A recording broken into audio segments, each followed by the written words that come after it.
동서양을 막론하고 복은 매우 일상적이고 소중한 동목입니다. 여러분 만날 때마다 복 받으십시오. 또 헤어질 때마다 하나님이 복 주시기를 기원합니다. 그렇게 인사를 해오는 문화가 대부분입니다. 우리도 10년이 되면은 새해 복 많이 받으십시오 라고 인사를 하고 평소에는 잘 안 하시잖아요.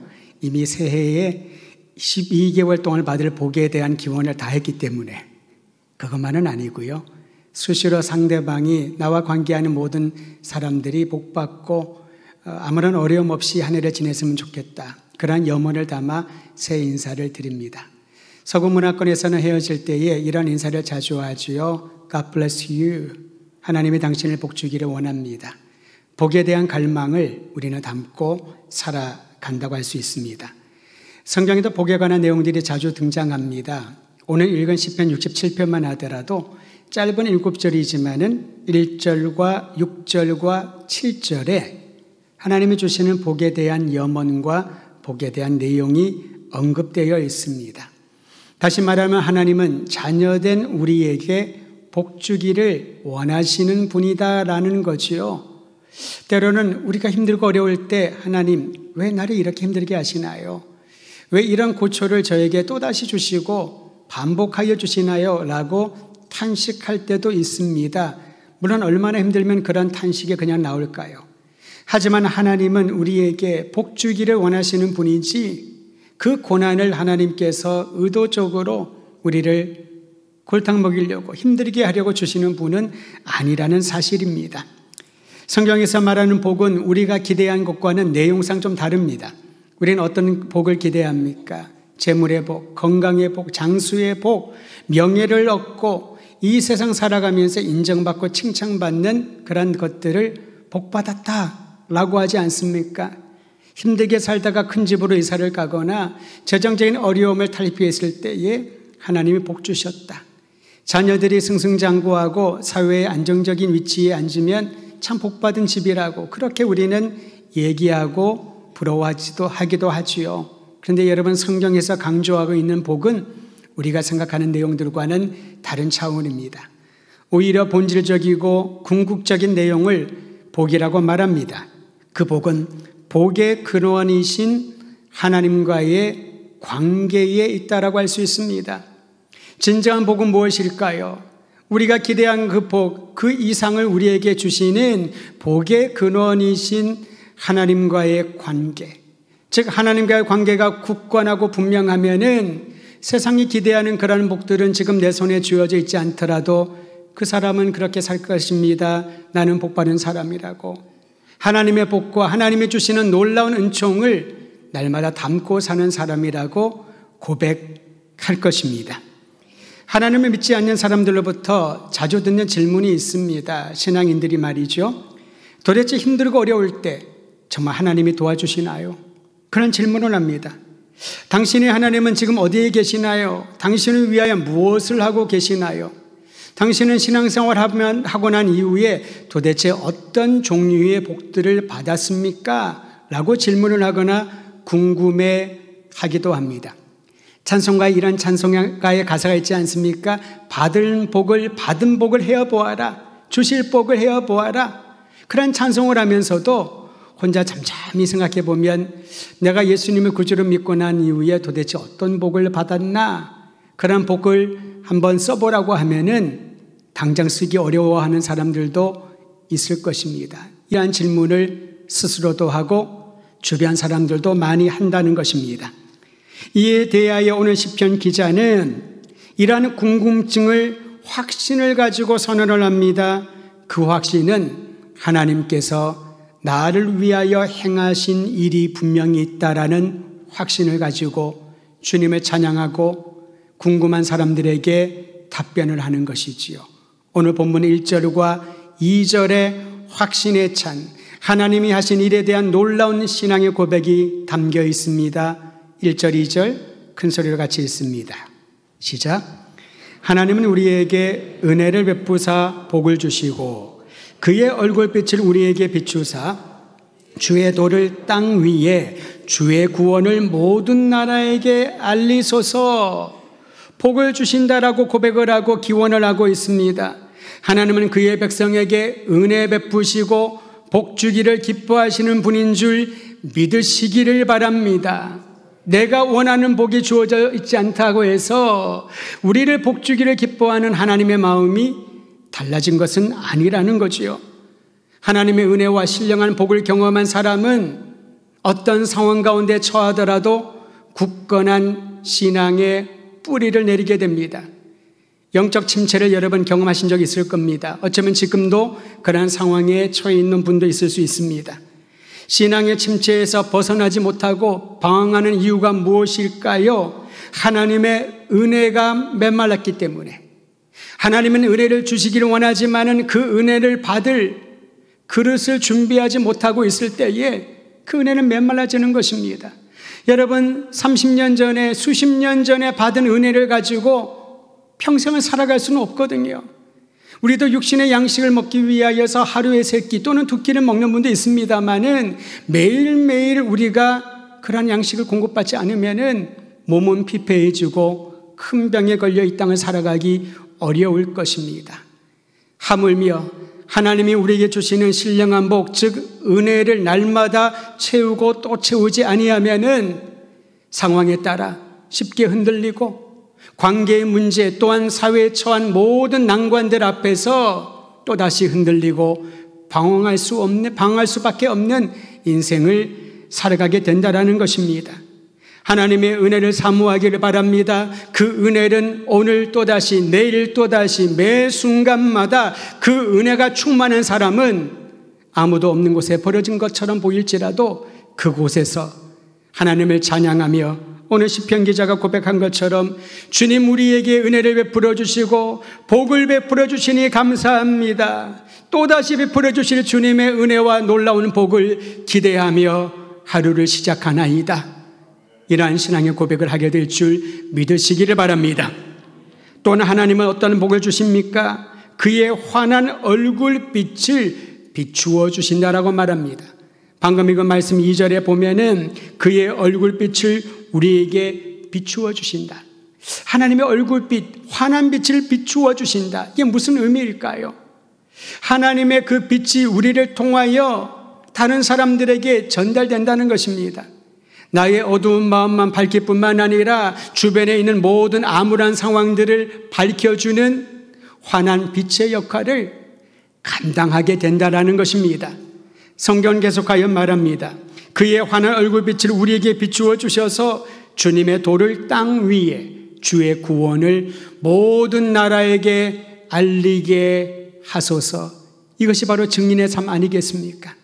물론 특별한 소명을 받고 결단하고 복음을 전하는 전임 사역자로 가는 것도 놀랍고 아름다운 일입니다. 그러나 오늘 여기서 말하는 것은 전임 사역하여라, 직장 다 그만두고 주님의 일에만 헌신하여라 라는 말이 아니잖아요.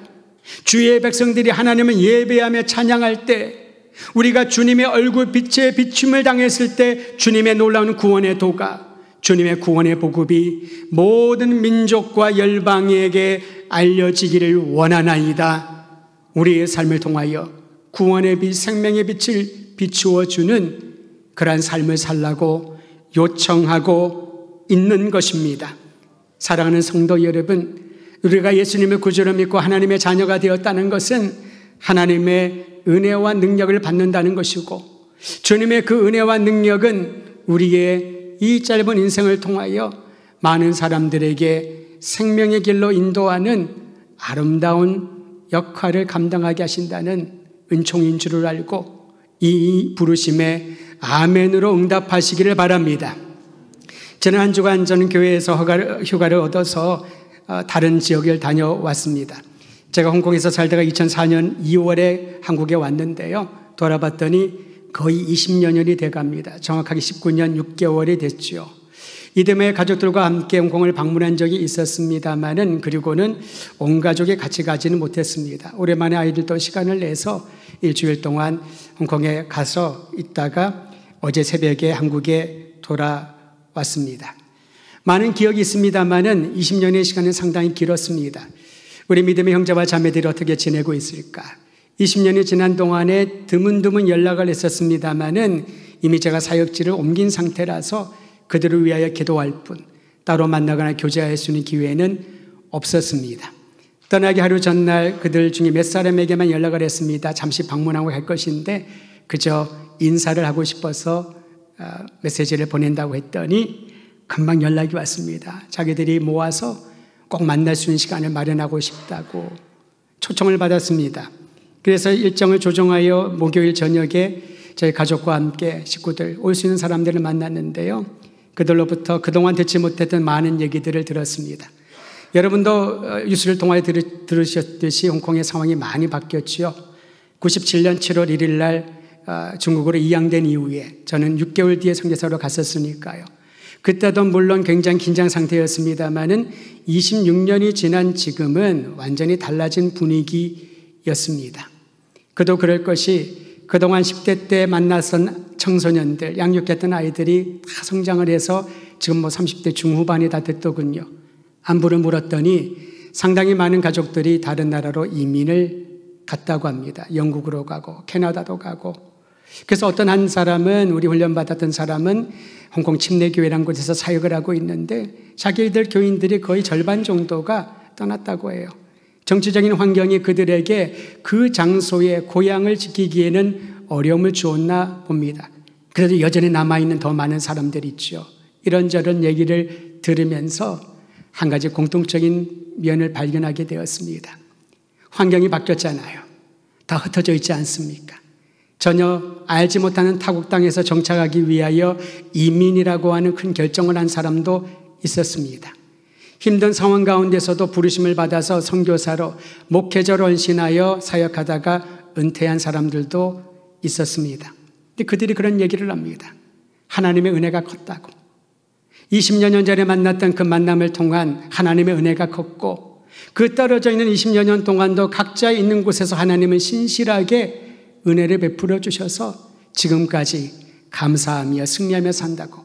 오히려 그들의 얘기에서 제가 큰 위로를 받았습니다. 힘이 있었습니다. 어떤 한 부분은요, 제가 훈련하고 함께 섬겼을 때는 그저 회중 중에 한 커플이었는데, 부부였는데 이번에는 대화를 하는데 뭔가 좀 달라진 모습이 있습니다. 굉장한 일을 경험한 것처럼 느껴졌습니다. 그리고 얘기하기를 본인들이 공무원으로 있다가 은퇴를 했는데요. 은퇴한 이후에 선교단체와 교회를 볼런티어로, 자원봉사자로 섬기는데 그 얘기를 쭉 해주는 거예요. 그러면서 제가 말씀을 나눴던 그 설교 노트를 아직도 갖고 있대요. 25년 전 건데. 그것을 도움을 받아서 본인이 사역을 하는데 말씀을 전하고 성경 공부할 때도 활용을 한다라고 하는데 제가 너무나도 부끄럽기도 하고 지금도 그러합니다만 30대에 얼마나 미숙함이 많았을까요?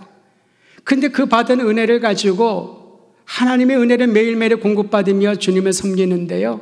나중에 헤어질 때 그 친구가 저한테 와서 이런 얘기를 합니다. 사실 저한테 기도 제목을 나누고 있는데 작년 말에 가을이었군요. 본인이 폐암 선고를 받아서 투병 중이래요. 제가 괜찮냐고 물어봤습니다. 자기는 오히려 건강할 때보다도 더 하나님의 큰 은혜를 받으며 지금 주님을 섬기고 있다라고 말하면서 걱정하지 말라고. 그래서 그렇게 다르게 느껴졌나 봅니다. 전에는 수많은 회중 중에 한 사람이었는데 이제는 주의 은혜로 한 공동체 또 다른 공동체를 섬기는, 그것도 은퇴하고 많은 것들을 즐기면서 쉴 수 있는 환경 아니겠습니까? 다른 사람보다 오히려 이민을 가기에 더 적격이 아니었겠습니까? 그런데 그는 오히려 그러지 아니하고 주님을 섬기며 육체의 약함 가운데서도 주님의 구원의 도를 많은 사람들이 알리는데요. 어느 목회자의 설교자의 설교보다도 그 짧은 나눔이 저의 가슴을 크게 울리고 도전을 받게 됩니다. 사랑하는 성도 여러분, 하나님의 밝은 환한 빛이 우리에게 비추어 주시면은 우리가 상상하지 못하는 일들을 꿈꾸게 됩니다. 나의 인생을 통하여 많은 사람들에게 복음의 도가 얼마나 위대하고 아름다운지, 하나님의 신령한 복은 우리의 약함을 뛰어넘는 강력한 힘인 것을 비추어 주게 되는 것입니다. 저는 우리 더드리미 성도들이 지금 겪고 있는 어떤 환경 가운데 있든지 그것을 뛰어넘게 하는 하나님의 놀라운 은혜와 신령한 복을 경험하여 주님의 밝은 빛을 도처에 비추어주는 주의 백성들 되기를 간절히 소망합니다. 세상은 하나님을 경외하는 사람들이 어떻게 살고 있는지, 교회가 어떤 일을 하고 있는지를 주시하고 있습니다. 만일 교회가 또한 성도들이 말하는 것과 사는 것이 다르면 어떻게 하나님을 믿을 수 있을까요? 우리의 큰 과제는 바로 여기에 있습니다. 내가 목소리 높여 외치고 내가 힘껏 가르쳤던 그 내용과 내 삶이 괴리가 있다면 아무도 우리가 믿는 하나님을, 우리가 예배하는 하나님께로 돌이키지 않을 것입니다. 사도 바울이 그리스도인들에게 붙여준 별칭이 있습니다. 그 의미하는 바가 큽니다. 두 가지 별칭을 붙여줬습니다. 한번 따라 하시죠. 그리스도인의 향기, 그리스도의 편지. 그리스도인들이 이렇게 부릅니다. 당신은 그리스도의 향기요 편지라고요. 여러분, 향기는 주변에 있는 모든 사람들에게 퍼져나가지 않습니까? 그게 바로 향기입니다. 알고는 있었습니다. 잊고 살았던 것이 갑자기 이번에 방문을 통해서 느껴졌습니다. 홍콩이라고 하는 이 도시의 한자어가 향기 있는 항구란 그런 뜻이거든요. 향기가 있습니다. 물론 냄새도 여러 가지가 있겠죠. 오감 중에 가장 예민한 감각이 후각 아니겠습니까?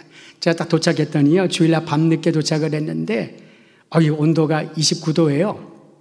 습도가 81%고, 그리고 한낮에 기온이 33도.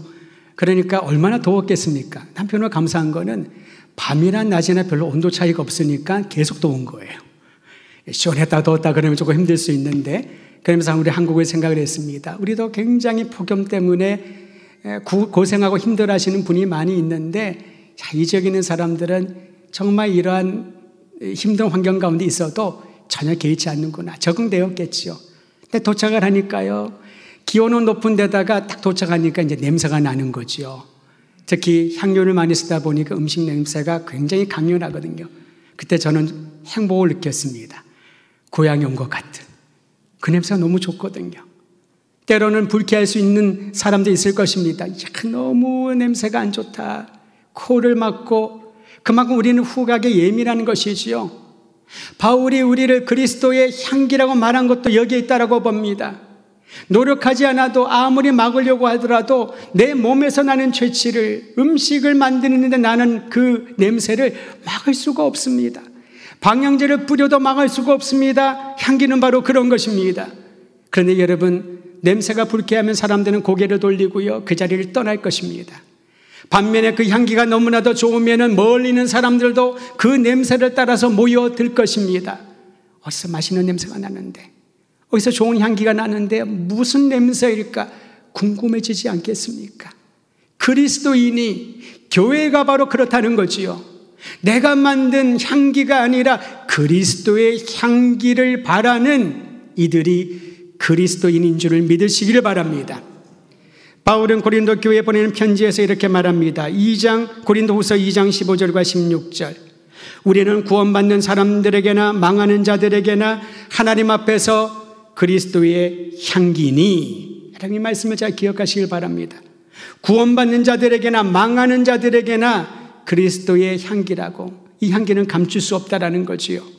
이 사람에게는 사망으로부터 사망에 이르는 냄새요, 저 사람에게는 생명으로부터 생명에 이르는 냄새라.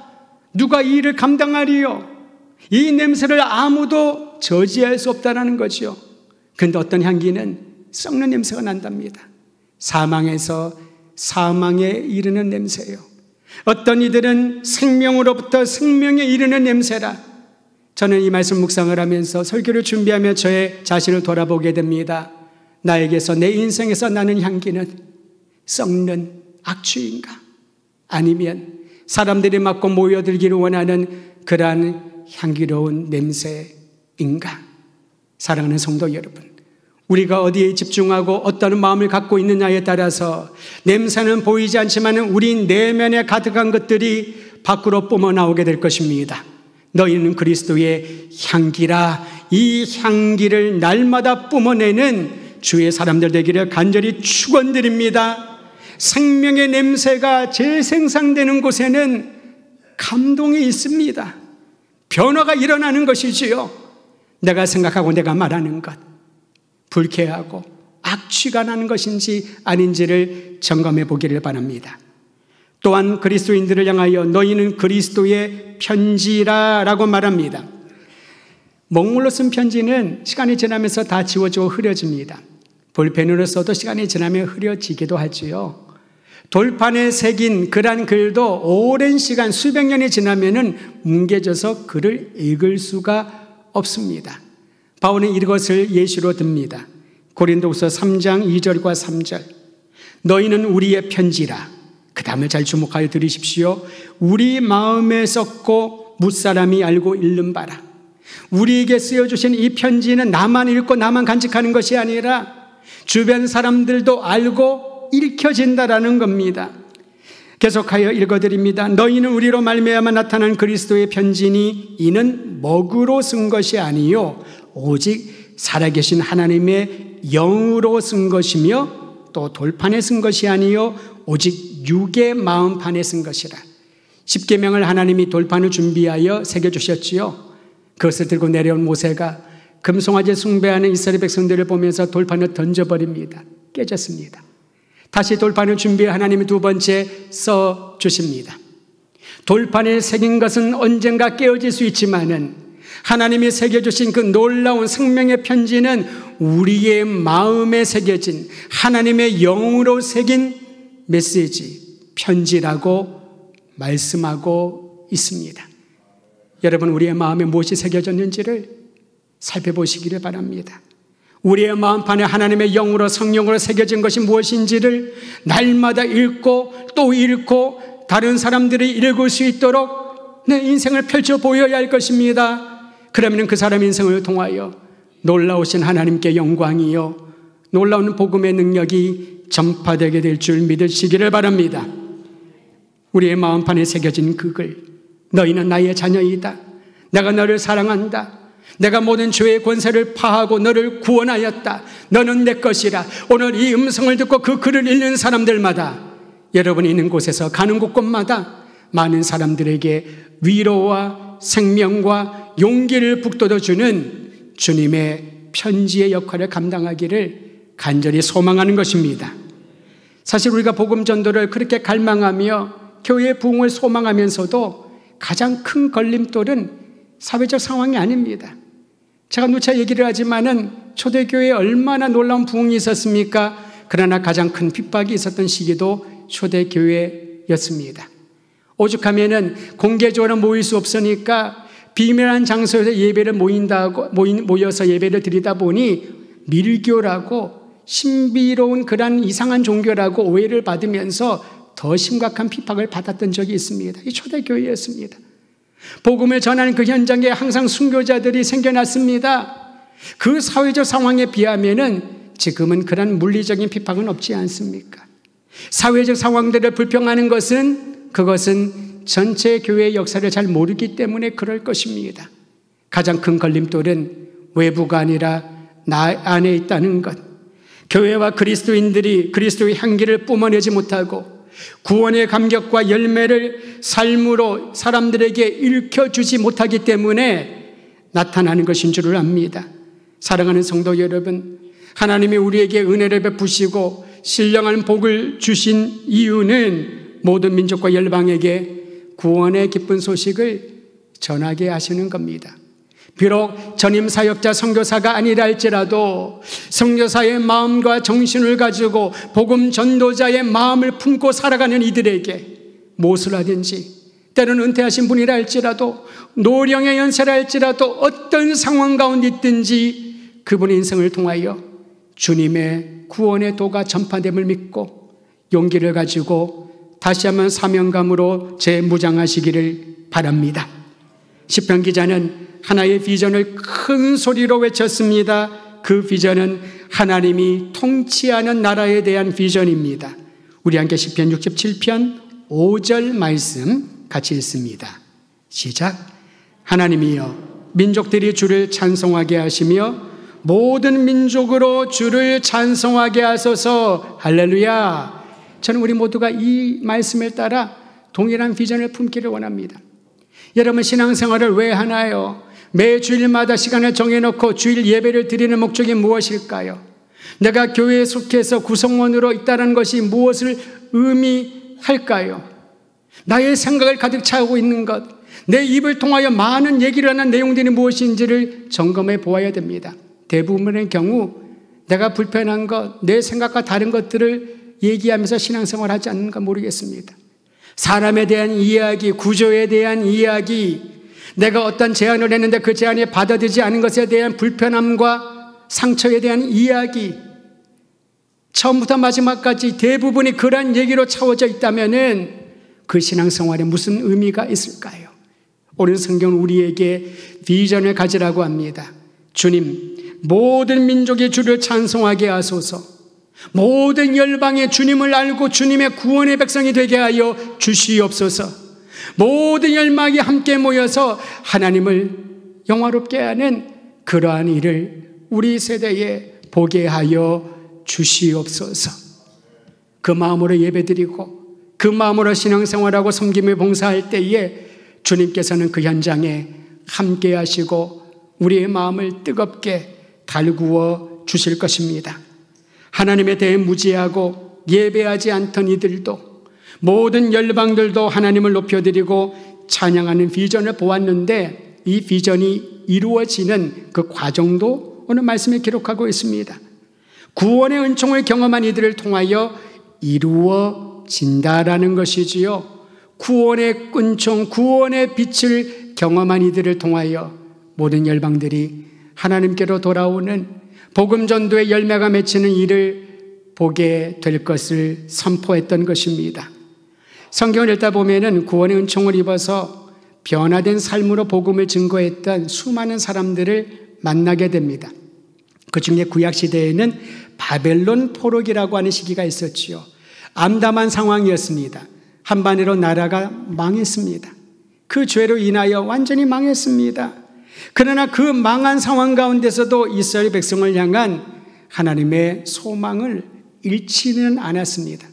바벨론 포로로 잡혀갔던 수많은 사람들이 있는데요, 그 중에 대표적인 몇 사람이 있습니다. 여러분, 사드락과 메삭과 아벳느고 세 청소년들을 여러분 아시지요? 바벨론 느부갓네살 왕 때 잡혀갔던 사람들입니다. 바벨론 느부갓네살 왕이 전 세계를 제패하고 자기의 이름을 만방에 떨치기 위하여 한 가지 정책을 실행을 합니다. 자신의 금신상을 만들어 모든 사람들에게 절하라고 명하죠. 인간이었던 느부갓네살이 신의 경지에 오르는 그러한 신격화시키는 작업을 만들어 갔던 것입니다. 느부갓네살 왕의 명령은 지키지 않으면 죽음이었습니다. 유대 청년 사드락과 메삭과 아벳느고는 그 명령을 따르지 않았습니다. 왜냐하면 그는 오직 하나님만을 섬기는 사람이었기에 우상에게 숭배하는 것을 허용하지 못했던 것입니다. 그 사실은 왕의 분노를 샀습니다. 그 결과 맹렬히 타오르는 불구덩이에 세 청년이 던져졌습니다. 여러분, 그 결과를 아시지 않습니까? 놀랍게도 머리털 하나 상하지 아니하고 그들이 살아 돌아옵니다. 이때 사드락과 메삭과 아벳느고를 보고 느부갓네살 왕이 한 말이 있습니다.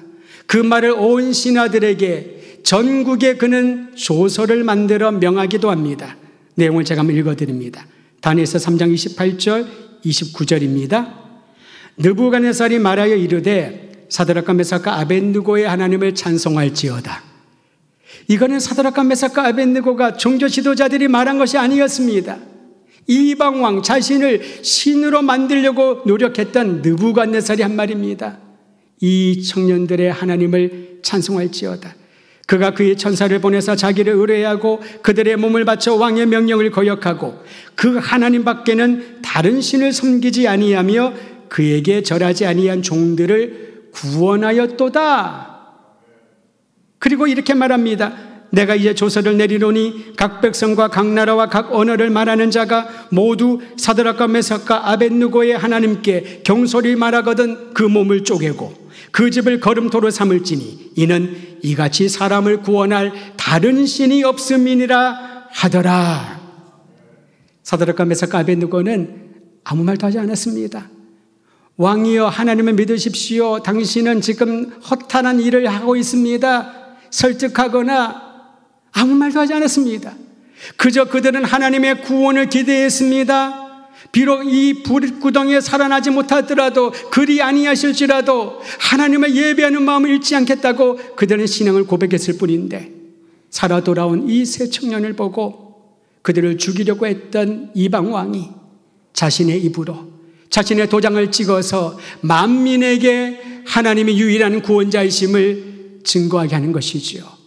이것이 복음 전도의 능력 아니겠습니까? 여러분, 그 뒤에 아예 나라가 바뀌었습니다. 페르시아가 바벨론을 멸망시키고 이제 세계를 제패했을 때에 다리오 왕이라는 사람이 자리에 오르게 되지요. 그때 다니엘과의 관계에서 다니엘이 하루 3번 구별하여 예루살렘을 향하여 하나님께 기도하는 것 때문에 그는 함정에 빠지고 사자굴에 던져지게 됩니다. 똑같은 상황이 나타납니다. 다리엘은 사자굴에 던져지면서 마지막으로 복음을 전해야 되겠다고 다리오 왕을 설득하거나 어떤 말도 하지 않았습니다. 그러나 사자굴에 굶주린 사자에게서 살아 돌아온 다니엘을 보고 다리오 왕이 이렇게 고백을 합니다.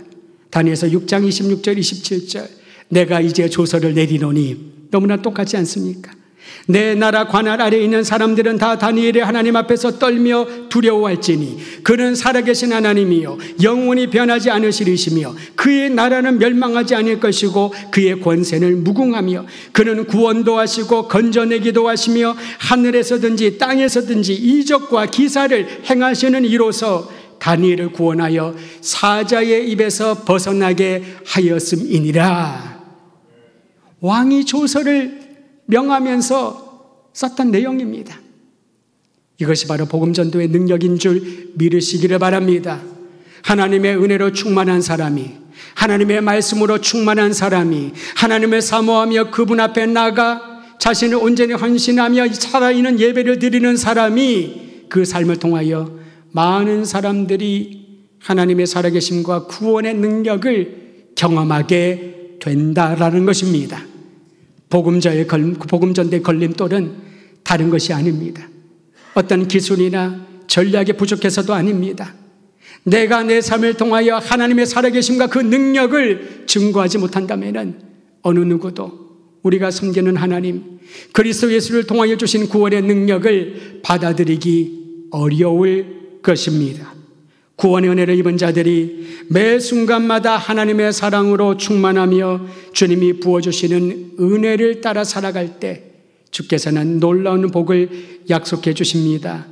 67편 6절에 보면 땅이 풍요로움을 드러내는 복입니다. 하나님의 시선과 마음은 여러분과 이 땅을 항상 바라보고 있음을 믿으시기를 바랍니다. 7절에 보면 땅 끝까지 이르러 만민이 하나님을 경외하며 영광 돌리는 복을 허락하여 주실 것입니다.